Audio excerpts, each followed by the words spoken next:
both so much for being with us today. It is such an honor to meet new women in the community.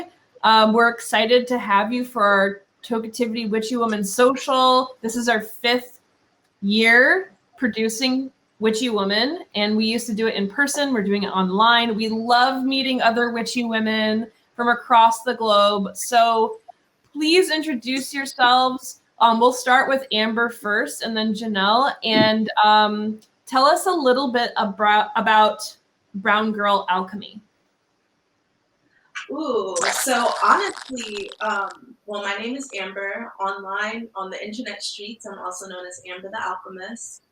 I'm 1/2 of Brown Girl Alchemy.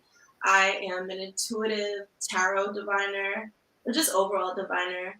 And this healing work that I do, it's really started with my mom. Brown Girl Alchemy is ancestral, it's generational healing. And like I said, it really started with my mom. So I would love for you to share how that vision came to life, literally in your dream. You are putting a lot of pressure on me. So I'm Jeannell. I'm the oldest of the duo, and I'm Amber's mother.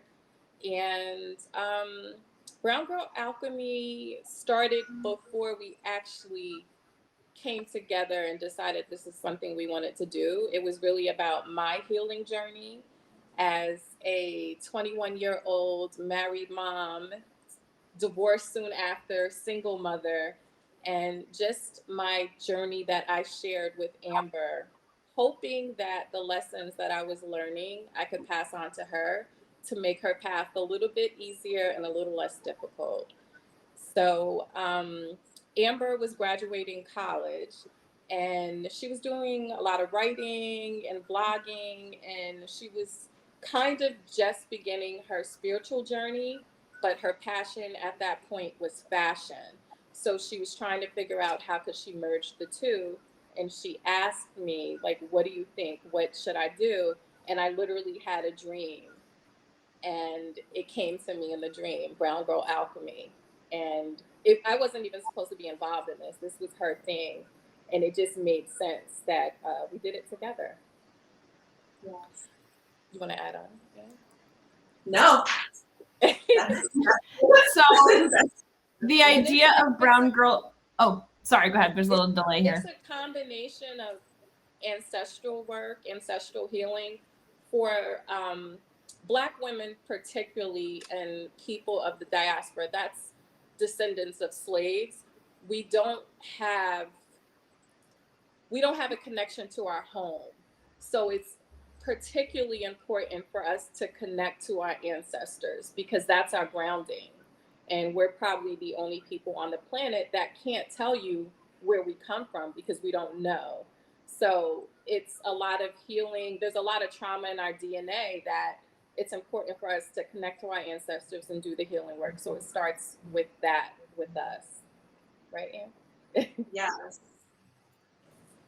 And it's also the work that we do it's a reclamation of our spiritual practices as well. And because of slavery and because of colonialization, our spiritual practices have really been uprooted. And also just kind of, it causes a lot of confusion because we are relying on specifically like the Christian and Catholic Church for our primary source of spiritual grounding or religious grounding. And that's cool, but it's not the only path. So the work that we're doing is really reclaiming our healing, but also reclaiming our spiritual practices as well. Yes. And for us, our ancestors worked with the land and they worked with herbs and they were healers. So we are kind of reclaiming it because we come from a Christian background. So I'm the first person in probably a century to take it back to our roots with herbalism and hoodoo and all of the things that are a part of us, but we haven't claimed. So it sounds like this came to you in a dream that you need to be doing this work and sharing this work with your daughter. It actually came into a reading first, which we totally forgot to mention. How did you forget that? The reading, well, this is the interesting part, Lisa. The reading was done maybe how many years prior to this actually coming into fruition? Maybe like 8 years prior? 8 years. And she was in high school and I was going through some trauma and I went to get a reading and it came in the reading that we would be doing a spiritual based business together and affecting the whole world. And we were both like, yeah, okay, can you tell me if I'm gonna be am I gonna be in a new relationship in a week? I don't know what you're talking about right now. It just wasn't even in the realm. It wasn't in our realm. No, not at all.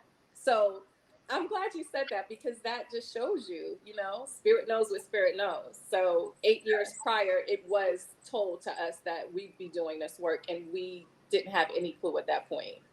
Yes, Wow. and have faith in your local reader because she be knowing, they be knowing.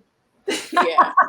That is so true. I mean, there's so many amazing messages that come through card readings, and sometimes you don't know 100% what it means until you get that confirmation when you've arrived at that time in your life. So how beautiful. It came to you in a reading, then confirmed in a dream, and now into one manifestation into this physical space. So it's so important that that we're all doing the work that we need to be doing to heal ourselves so that we can make things better out there in the world. And this work that you're doing is so incredibly important. And I guarantee you that it's going to ripple beyond your wildest dreams, especially once you get your website up and running and everything. I mean, you already have this amazing reach and are changing so many lives already. I can't imagine what's going to happen. I can imagine, and I will imagine what's going to happen when more and more people find out about what you're doing. So, so you shared a little bit about how it started. Share with us some of your intentions with your platform. You talked about healing, ancestral healing a little bit, but can you go a little further in what your intentions are with Brown Girl Alchemy and what you see for its future? We've actually just, We've actually just pivoted. We spent the former years, the past 2 or 3 years, really focusing on the dark, like the trauma that we all healing. Right. And the healing. And just, we also have experienced some deaths that really were traumatic to us. So it's just been a very dark period. And we just pivoted into reclaiming our abundance. And I think for African Americans, particularly because our story is so unique, it's very important for us to step out of the trauma and step into the light. Like, we already know that we've experienced this. Let's do the healing work and let's work on our abundance because we deserve this. Our ancestors worked for free. They did the work for us. And now it's time to claim what is owed to us. And I think it's important for us to change our mindset. So we're pivoting into the abundance part of healing and manifesting. Yes. So definitely abundance, definitely healing and generational healing, but also authenticity. That's really the foundation of everything, authenticity, because without authenticity, it kind of steers you off path. So whereas other spaces, I feel like we're teachers without really claiming us to be teachers, because through our podcast, Brown Girl Alchemizing, it's an audio journal. We journey through our experiences, which is why the last couple of years, we launched in 2017, I believe. We launched in 2017. The last couple of years have really been more so about like just sharing what led us here, like the road to alchemy, and just sharing more personal aspects of our lives. And like my mom mentioned, the last couple of years have been really, really heavy and dense. So there's like a sense of freedom that we're also claiming, and divine femininity as well. And what my mom said was really resonant, because like divine femininity is abundant, she's receptive, she's the healer, she's the nurturer. So I think that through just pure authenticity and embodiment, how we show up is also how we heal. And so you mentioned authenticity as like the foundation of what you're doing. Can you define authenticity? Like, what is your definition of authenticity? Do you want me to go? Yeah. Authenticity is your truest self without, and this is a hard thing to define, especially now, because most people don't have the opportunity to discover who they really are because of social media. So authenticity is just being vulnerable and expressing who you are, light and dark, and just being your truest self without any outside influences. I mean, I definitely, I couldn't have said it better than myself. I think, to simply put it, authenticity is just the real you. It's who you are without the mask. Um, it's complex. It's multidimensional. It's full. It's not one thing. It's just who you are at your core. And like you said, social media definitely plays a role in that. Our family upbringing plays a huge role in that too, because we wear masks. We don't really always show up as our truest selves when we don't feel comfortable. When we don't feel like we're in a safe space to really do that.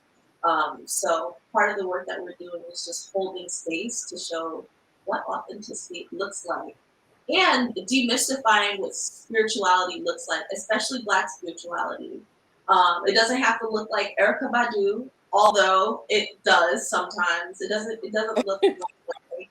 It just is. It's who you are. It doesn't have to be a mask that you put on. And like we said, part of like our relaunch is reclaiming that and showing that spirituality and authenticity doesn't have to look one specific way. Right. You can still be into fashion. You can still be into beauty. You can still be watching Real Housewives of Atlanta, like I do. Which is in all shades, right? Yes. I think people have an idea of when you say a healer or a spiritualist or a witch, they have this picture or this vision in their mind, and it's like, there's no picture that you can imagine. It can be anyone.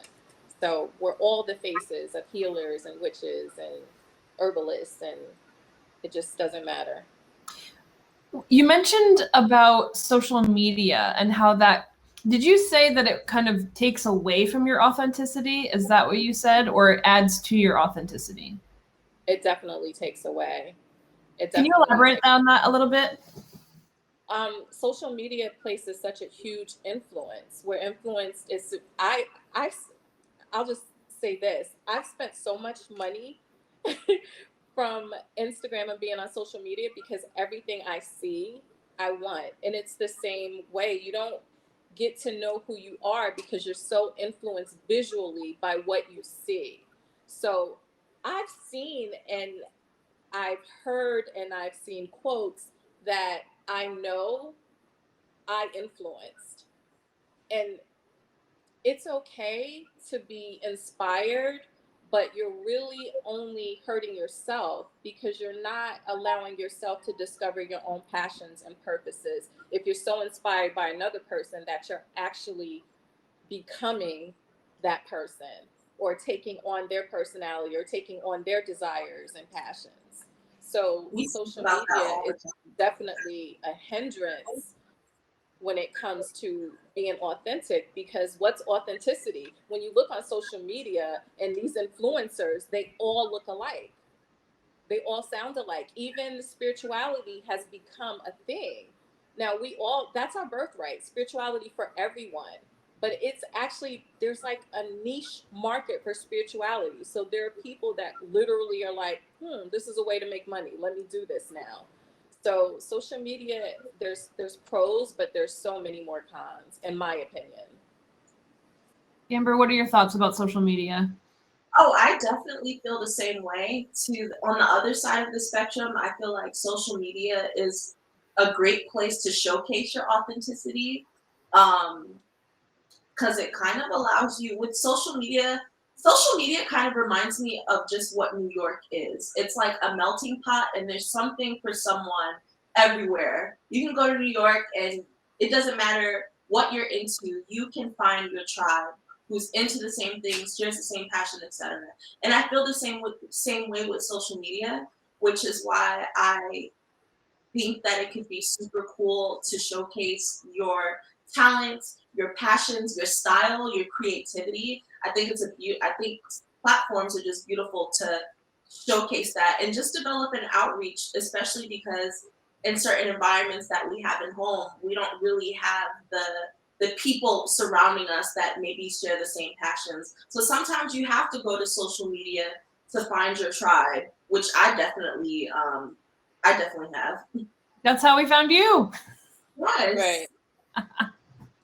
But yeah, there definitely is a little difference because the age difference. So I'm like, social media. well, yeah, everyone's got their thoughts and feelings about it and how they approach it and what works and what doesn't work. And there are different like generations of us who didn't grow up with social media, who were just had regular telephones. We called each other when we wanted to talk, and it was actually a lot harder to meet people, you know, until the internet came out. And and so many other there's pros and cons to everything, right? Yeah, self-awareness is the most important because that changes how you navigate through the digital realm. If you're aware that you're impressionable, or that if you're aware that you're highly influenced, then it's like, okay, maybe it's not a good idea for me to be following these people. Or if you really seek validation, maybe it's not a good idea for me to have all of my comments turned on or my story replies on. I think it's just about like finding your place in this space that's most authentic to you. I totally feel that. And I'll tell you, with my personal Instagram, I have it as private because I just don't want to feel like I'm performing, but I want to share about what I'm doing. But I feel like if I turn it on, I'll feel like this pressure to be like, look at this, look at that. Like I just would have to do more energy that doesn't feel authentic to me. So I really appreciate that. It feels like everything is curated. Yeah. You know, like when you have to think about what you're going to post because you're trying to get likes, then it's like, where's the authenticity in that? Right. And it's different for like individuals versus businesses because, you know, social media has been so helpful for businesses trying to get out there. And like, you know, when you do the work yourself, you're not paying somebody else to do that work. And therefore, you know, you have accessibility is there. So, so I'm curious about, you mentioned that you're helping people. How are you helping people? Like, how are you working with people? And do you work with people, you know, locally and online? How does it work? I think for as far as Girl Alchemy, our offerings are starting to change, but on a day-to-day basis, this is the work that I do every day, with doing readings, doing ancestral readings, doing tarot readings. So pretty much every day I'm connecting with someone and channeling insight, channeling guidance from their guides to support them in their careers, their spiritual journeys, their healing journeys, etc. For my mom and I feel like because we had to take a break, we're not directly as active, but I feel like our podcast really is the bread and butter, and we get so many emails, so many DMs, so many text messages about how the podcast alone has helped heal their relationship with their mother, or they've been able to share it with their mom so that their mom can listen to it and kind of opened up their minds. I think also we get a lot of messages about just openness when it comes to spirituality in general, because Christianity really has the Black community on a chokehold. So I think it's really beautiful to have people that have grown up in these religious households and just be a little bit more open-minded to say, like, this is not, faith is faith.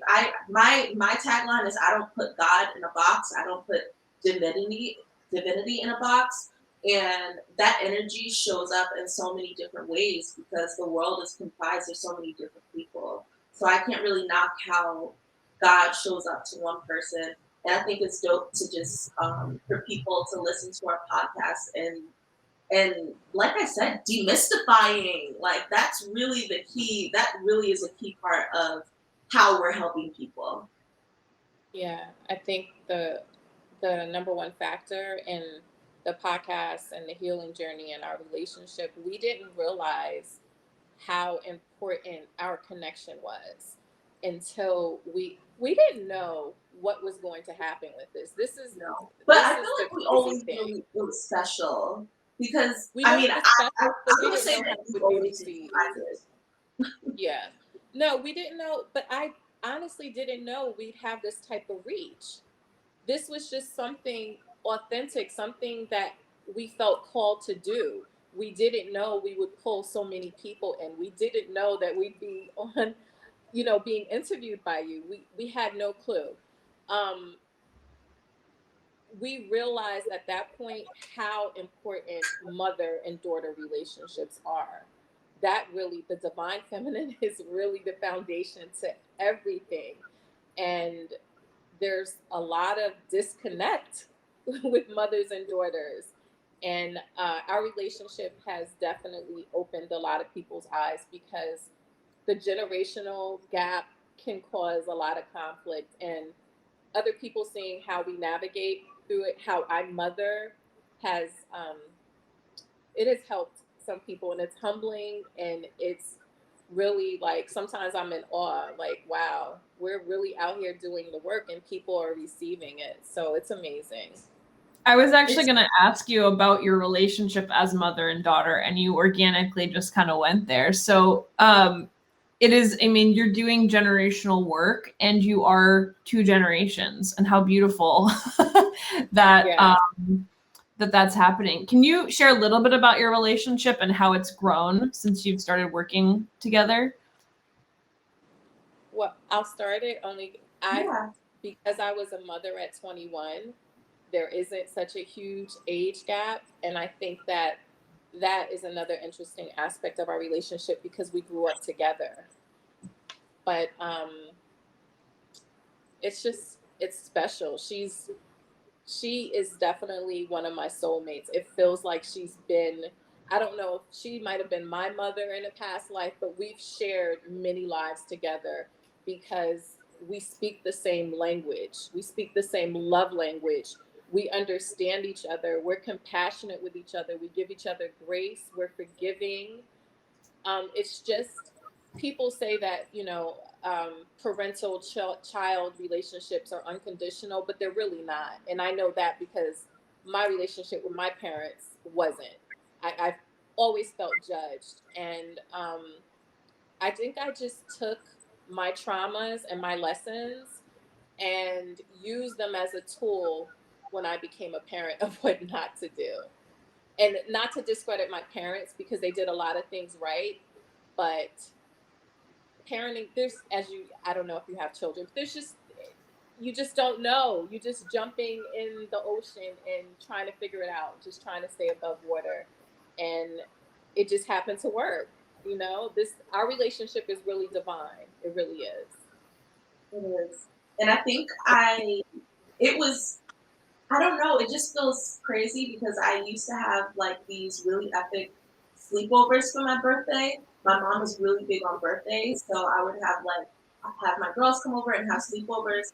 So it really, I feel like from a young child, I always had my friends like telling me how cool my mom is, and they always loved to spend time with her. And they became a second mom to her because the things that she just would give another perspective, and she's a lot more open and, like she said, non-judgmental. So I think my friends really felt close and connected, and I really loved being able to share that with her.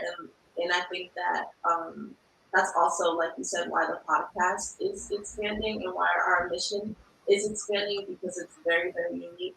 But it's a blessing because my mom really gave me these tools. And before, when we started Brown Girl Alchemy, I wasn't a mom, and now I am. And it's a beautiful thing. And there's a certain level of confidence that I have knowing that, like, my almost 2-year-old comes and does rituals with me, and he will have a strong spiritual foundation, and not just spiritual foundation, just values, like just strong core values around family, around how you treat people, kindness, compassion, all of those things. I feel like there's not a lot of conversations. I feel like there's not a lot of conversations around that when it comes to parenting. I feel like with parenting, a lot of people just act versus like actual expression. And I think my mom and I, she really helped me activate my throat chakra at a young age. And I'm just really grateful for all the tools, because I get to receive it, my baby gets to receive it, and then you guys get to receive it. So it's like we're all just being blessed by all of this wisdom. I'm getting goosebumps right now because you two are doing the work, and because Jeannell, the choices you made, you decided to do things differently. Your daughter has absorbed that and is now passing that down, and you are doing the work. It is amazing and inspiring. And Mary in the chat box says, "When is the book coming out?" This is beautiful. Oh my God, Am. We've been getting like this prophecy of a book. My grandmother, like months before she passed away, my grandmother was the most pivotal, loving figure in my life. We had the most amazing relationship. I was totally obsessed with her, and she was obsessed with me. And the last months, maybe even years of her life, she kept telling me, she didn't know I was a writer. Grandma was just like, oh, you go to work, you make money, you pay your bills. But she kept telling me, I really want you to write a book. I want you to write a book now. She called me Nell. And so me and Amber talk about it all the time. It's coming. I don't know at what point, but it's coming. It's in the works. Yeah. It seems like it. You two have already done so much, and there's lots to do, but I think so many people really need to hear that it's possible to heal. And how do you do that? Like, knowing it's possible is step one, and then the execution of it is like, how do you actually do that? How do you practice that? And what do you do when you are feeling traumatized, when you are feeling triggered? And how do you bring yourself back, and to move forward? So I really look forward to hearing more about your work and your book that you might write together one day, that's being, worked out. I feel like I'm always have like a book somewhere back here. And I like, anytime I ever think about anything, I just kind of like write it down and then kind of be like, I'll deal with that later. My wife is actually a writer and has organized things, so I'm sure she'll help me out when it's time. But well, I can't wait to read your book too then. Well, we just have a couple minutes here. Is there anything that you would like to share with the community that we have not yet talked about, whether it's, about how to find you or any words of wisdom you want to lay down? We are here for it. I do. One thing that just came to mind is sometimes we get like these DMs and emails about family members not being receptive to healing relationships and things like that. And I just want to remind you guys that you don't need that person to do the healing work.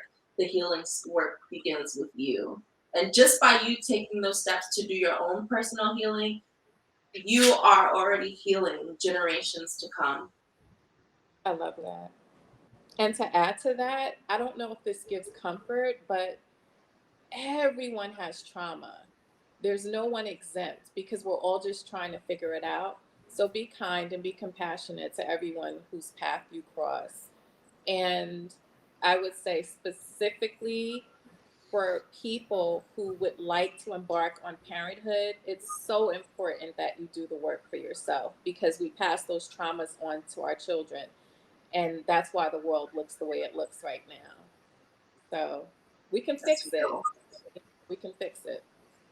I love that you're, sharing that with us, because we need that hope that we can fix it. Because I know that sometimes we can get down on like what's going out there in the patriarchy, white man ruled world, and it can be really intense, and that we just have to step by step incrementally like continue working on ourselves and encouraging other people to work on themselves and find one another, whether it's on it's the women, it's the divine feminine. It is totally up to us, and I know we can do this.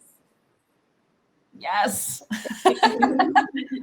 Well, thank you both so much for being a part of today's Witchy Woman Tokeativity Social. Can you share with us where we can find your podcast and how everyone can stay in touch?